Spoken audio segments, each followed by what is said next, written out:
Okay, so our governor lifted the mask mandate on Thursday, I believe about 10 a.m. Expect mask confusion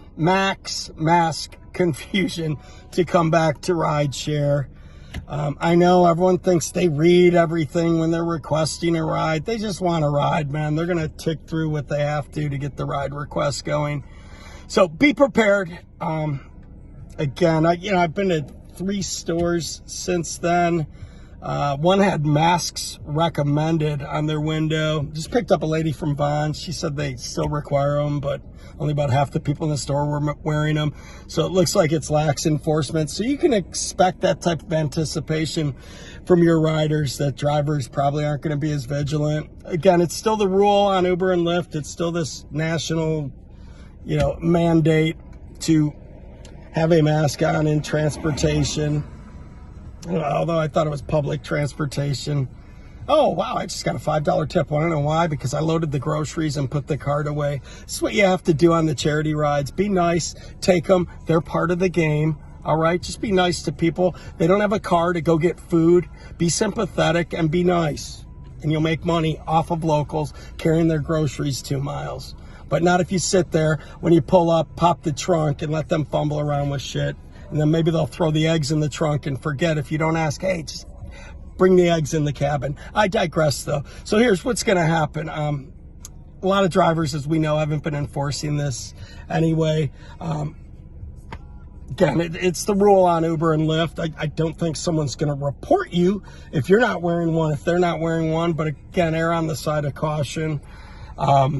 You could still encourage the masks without saying anything. I shared a video on this. It works like clockwork. Pull up as you're acknowledging and making eye contact with your riders. Just do this and put it on. And 99.2% of them will follow suit. But again, we have people who are drinking later into the night. So just be prepared. I mean, the most likely false accusation you're going to get for enforcing a mask on riders who don't want to comply is that you weren't wearing a mask.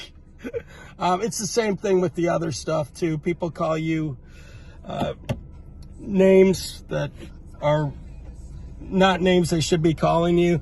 They may reach out to Uber and said you called them that name. It's happened to me. It's going to happen to everyone.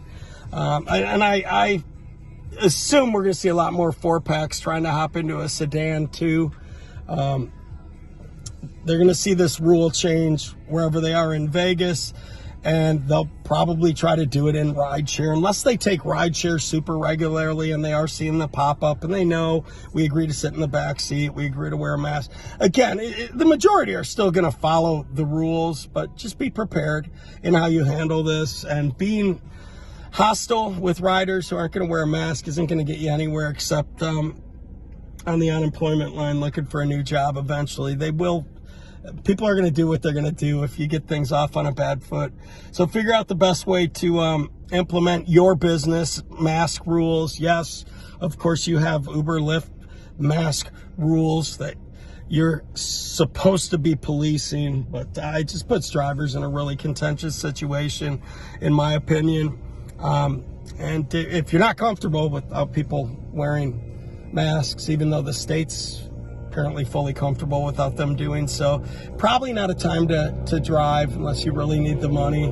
Hopefully this thing will wind down here in 2022 and we can get back to some normalcy, seeing people's faces. It sucks telling jokes and making facial gestures with the mask on. It's probably cost me $5 to $10 grand in humor. Maybe not, but that's wishful thinking. Anyway, if you are out there, stay safe, be funny, make money.